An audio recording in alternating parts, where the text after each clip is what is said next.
नमस्कार, जोहार झारखंड देख रहे हैं आप और मैं आपके साथ रंजना रावत। झारखंड में किसानों की कर्ज माफी पर ढोल पीटने वाली हेमंत सरकार की पोल खुल गई है। राज्य में हेमंत सोरेन की अगुवाई वाली सरकार गठन के बाद से अब तक पहले चरण में तय ऋण माफी का महज 25% किसानों को इसका लाभ मिल पाया, जबकि नए आवेदकों की संख्या भी 8 लाख के पार पहुंच चुकी है। सरकार के तमाम दावों के बावजूद कर्ज के बोझ दबे किसानों पर दर दर की ठोकरें खाने को मजबूर हैं। कोई किसान आत्महत्या नहीं करेगा। सरकार बनेगी, जितना किसानों का कर्ज है सबको मुक्त करने का काम यूपीए गठबंधन करेगा।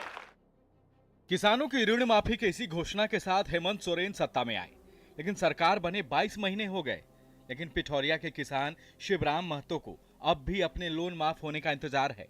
वे बार बार अपना बैंक अकाउंट चेक करते हैं, लेकिन अब तक उनका लोन माफ नहीं हुआ। नहीं हुआ है माफ सर।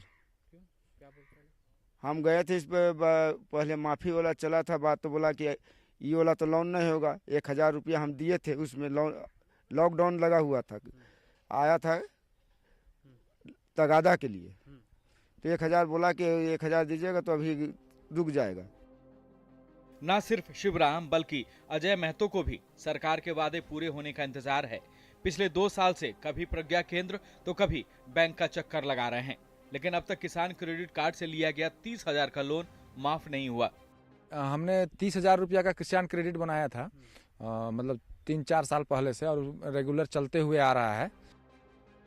ये परेशानी सिर्फ शिवराम और अजय की नहीं है, बल्कि झारखंड के लाखों किसान आज खुद को ठगा हुआ महसूस कर रहे हैं। ऋण माफी के झांसे में आकर महागठबंधन को वोट तो दे दिया, लेकिन अब तक सरकार ने वादे पूरे नहीं किए। लेकिन कृषि मंत्री के दावे भी अब सुन लीजिए। अभी तक 5,79,000 किसानों का डाटा अपलोड हो गया है ऋण माफी में, जो बैंकों द्वारा किया गया है, और उसमें से 2,58,000 किसानों का ऋण माफ हो गया है। चुनाव के दौरान 2 लाख रुपए तक के कर्ज माफ करने का वादा किया गया था। सरकार बनने के बाद 50,000 रुपए तक का लोन माफ करने का ऐलान किया गया था, लेकिन अब तक सिर्फ 5,79,000 किसान का डेटा अपलोड किया जा सका है। अब तक राज्य के सिर्फ 2,58,000 किसानों का लोन माफ हुआ है। 50,000 रुपए तक की, और कहाँ इन्होंने बात की थी 32 लाख किसानों के किसी भी जितने भी अमाउंट का लोन हो उसके माफी की, और कहाँ आज ये 2 लाख सिर्फ किसानों के लोन को, वो भी 50,000 रुपया माफ करके ये अपनी पीठ थपथपा रहे हैं। तो साफ है कि जनता से इन्होंने सत्ता में आने के लिए झूठ बोला था, झूठे वायदे किए थे, और समय के साथ ये वायदे से पलटू सरकार पलट रही है। यानी चुनाव में 2 लाख, सरकार गठन के बाद 50,000, लेकिन हकीकत आपके सामने है। 1 साल तक सरकार ने टाल मटोल की, फिर खजाना खाली होने का रोना रोया, लेकिन अब जब खजाने में पैसा है तो सिस्टम में खराबी की बात कही जा रही है। यानी लोन माफी के नाम पर झारखंड के किसानों के साथ सिर्फ धोखा ही हुआ है।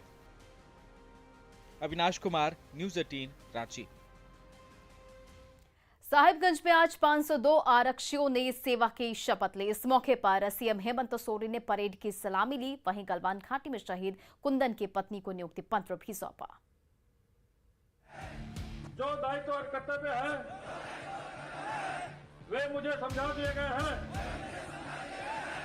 और मैं उन्हें स्वीकार करता हूं।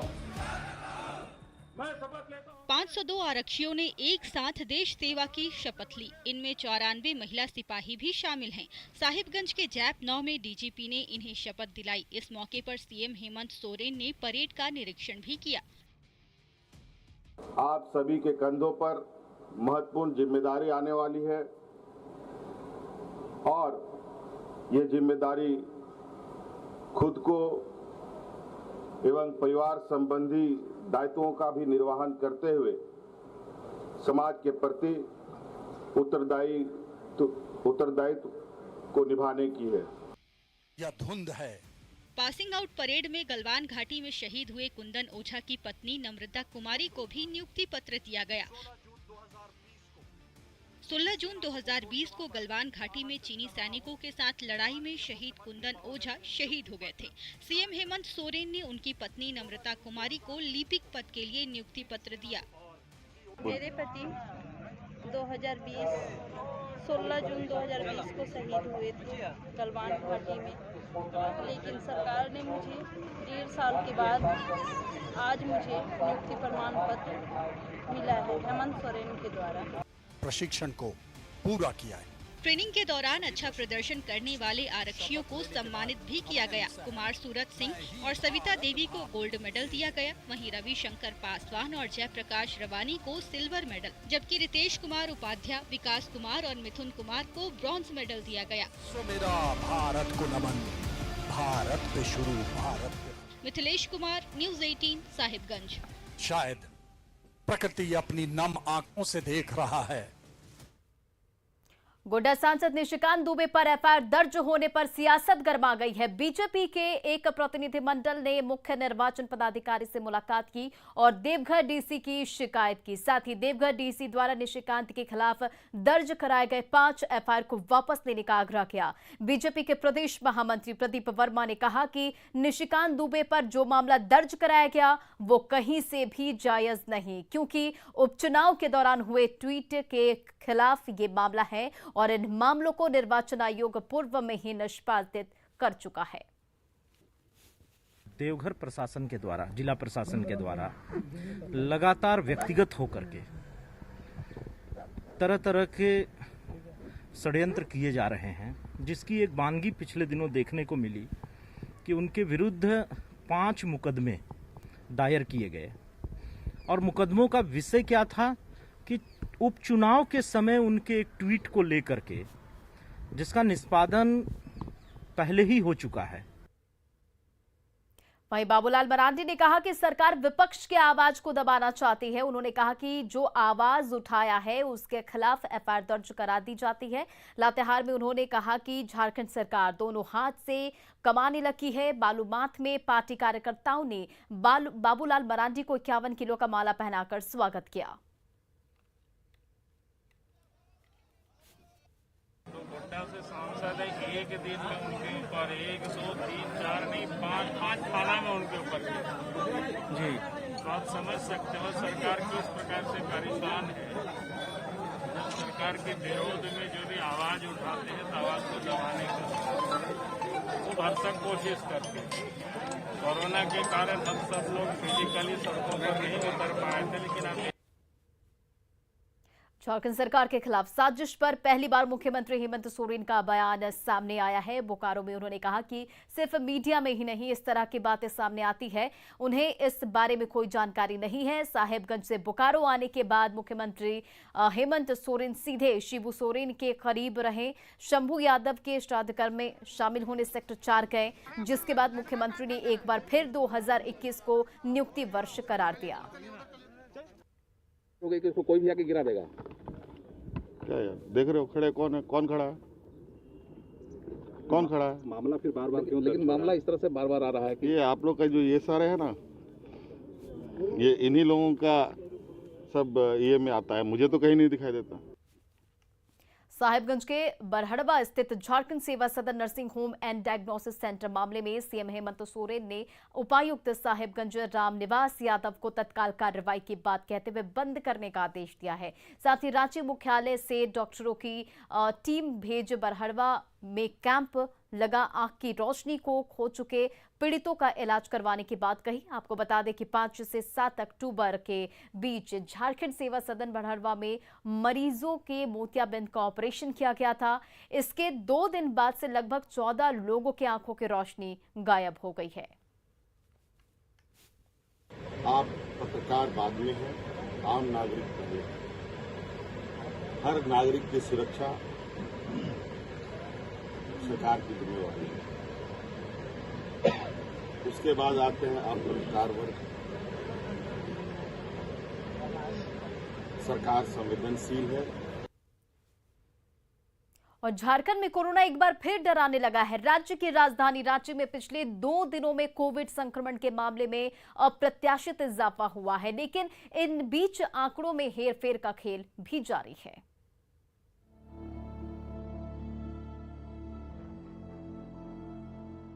कोरोना अभी गया नहीं और इसकी आग झारखंड में फिर सुनाई देने लगी है। वर्तमान में करीब 133 एक्टिव केस हैं हालांकि डॉक्टर किसी भी तरह की तीसरी लहर से इनकार कर रहे हैं, लेकिन आंकड़ों में हो रही बढ़ोतरी चिंता जरूर बढ़ाती है। स्टेशन या बस रेलवे स्टेशन या एयरपोर्ट पर टेस्टिंग हो रही है, उसमें जो श्रमिक बाहर से आ रहे हैं राउरकेला होते हुए या उड़ीसा होते हुए, उसमें कुछ पॉजिटिव पाए जा रहे हैं। कोविड की जो दिशा निर्देश दिया गया है व्यवहार में, उसको जरूर अपनाएं। सोशल डिस्टेंसिंग है। 22 अक्टूबर को जिला प्रशासन द्वारा जारी लिस्ट में रांची जिले में मरीजों की संख्या 26 और 23 अक्टूबर को 27 दिखाई गई है, जबकि सिविल सर्जन ने बताया कि 22 को सिर्फ 2 मरीज रांची के पॉजिटिव थे और 23 अक्टूबर को 11 लोग पॉजिटिव मिले। ऐसे में जिला प्रशासन और सिविल सर्जन की रिपोर्ट में अंतर आना सवाल खड़े करता है। ठीक है, जांच का विषय है, हम लोग इसमें जांच कर रहे हैं कि सचमुच दोबारा फिर हम लोग उसका जांच करेंगे कि सचमुच सही है या नहीं है।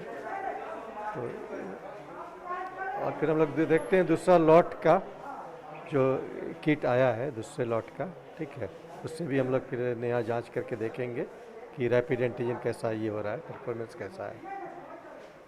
कुछ कंट्रोवर्सी है, अब देखा जाए, उसको जांच करके सही पता चलेगा। कोरोना से बचने के लिए लोगों को सावधान रहने की जरूरत है, लेकिन प्रशासनिक स्तर पर भी सतर्कता जरूरी है। ऐसे में इसके लिए मास्क लगाना, सैनिटाइजर का इस्तेमाल करना, सोशल डिस्टेंसिंग के अलावा भीड़ वाली जगहों पर जाने से बचने की जरूरत है। निरंजन, न्यूज़ 18, रांची। और लोहरदगा से एक बड़ी खबर आपको बता दें, सिन्हा के कंड्रा चौक पर हादसा हुआ है और बॉक्साइट ट्रक ने स्कूटी को टक्कर मारी, जिसमें 3 लोगों की मौके पर ही मौत हो गई। मैंने भी उससे बात हुआ था, सब रख दीजिए वहीं रख दीजिए।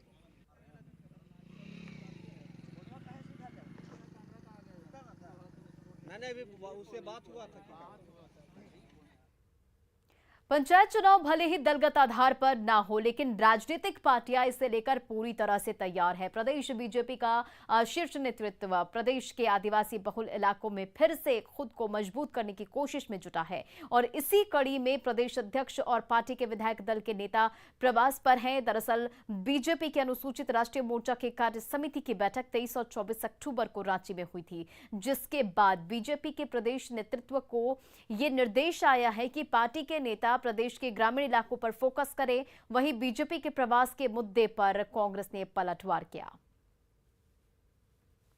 बूथ स्तर पे अपनी तैयारी रखते हैं। शक्ति केंद्र हमारा पंचायत होता है और हमारी जब बूथ स्तर पे तैयारी होती है कार्यकर्ताओं को खड़ा करने की, अच्छे कार्यकर्ताओं की फौज खड़ा करने की, तो हर तरीके का चुनाव हो, ये दलगत आधार पर करें नहीं करें, लेकिन हम पूरे तरीके से बूथ लेवल पे जहां हमें कमियां दिख रही थी उसे हम सशक्त करने का प्रयास कर रहे हैं। जिलों में इससे उनको कोई फायदा नहीं पहुंचने वाली, और ये प्रवास का कारण यह है कि केंद्र सरकार की नाकामियां वो महागठबंधन सरकार के ऊपर फोड़ने का और एक आईवास जनता के समक्ष करने का यह घृणित प्रयास भारतीय जनता पार्टी के द्वारा पुनः शुरू हुआ।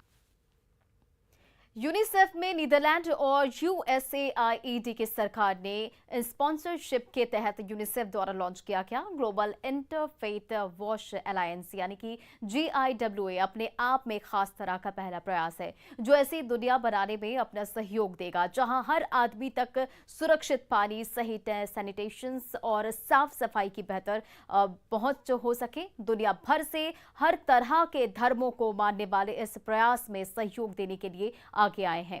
ऋषिकेश में परमार्थ निकेतन आश्रम के आध्यात्मिक प्रमुख और इसके सह संस्थापक स्वामी चिंतानंद सरस्वती ने मिशन पानी से GIWA के प्रयासों के बारे में बात की।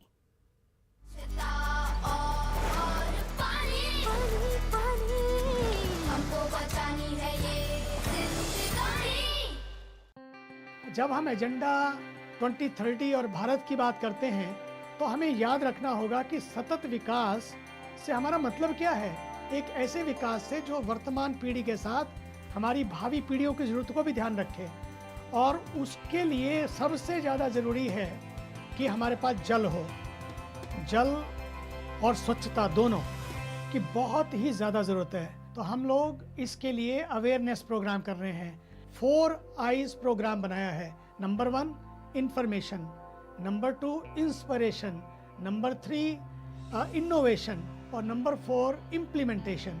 इन 4 चीज़ों को लेकर हमने जल और स्वच्छता और सफाई की सुविधाओं सबके लिए, महिलाओं के लिए, लड़कियों के लिए, जिनको सबसे ज़्यादा सामना करना पड़ता है, उन सभी महिलाओं के लिए और लड़कियों के लिए हमने क्लासेस लगाई हैं। सच पूछिए तो उनको पता है पानी की क्या कीमत है। केवल पानी नहीं, बल्कि पानी का पूरा पूरा असर उनके स्वास्थ्य पर पड़ता है, उनकी शिक्षा पर पड़ता है। जब सारा दिन पानी ढोते रहेंगे तो कैसे वो पढ़ाई कर सकेंगे, कैसे वो स्वस्थ रह सकेंगे। तो ग्लोबल इंटरफेथ वाश अलायंस और परमार्थ निकेतन इस दिशा में बहुत बड़ा काम कर रहा है। स्कूलों को जोड़कर, आंगनवाड़ियों को जोड़कर, आशा वर्कर्स को जोड़कर और समाज में जितनी संस्थाएं हैं उन सबको जोड़कर, क्योंकि पानी को बनाया तो नहीं जा सकता लेकिन पानी को बचाया तो जा सकता है। ये हमारी सबकी जिम्मेदारी होनी चाहिए। मेरा पानी मेरी जिम्मेदारी हो कि मैं अपने पानी को बचाऊंगा।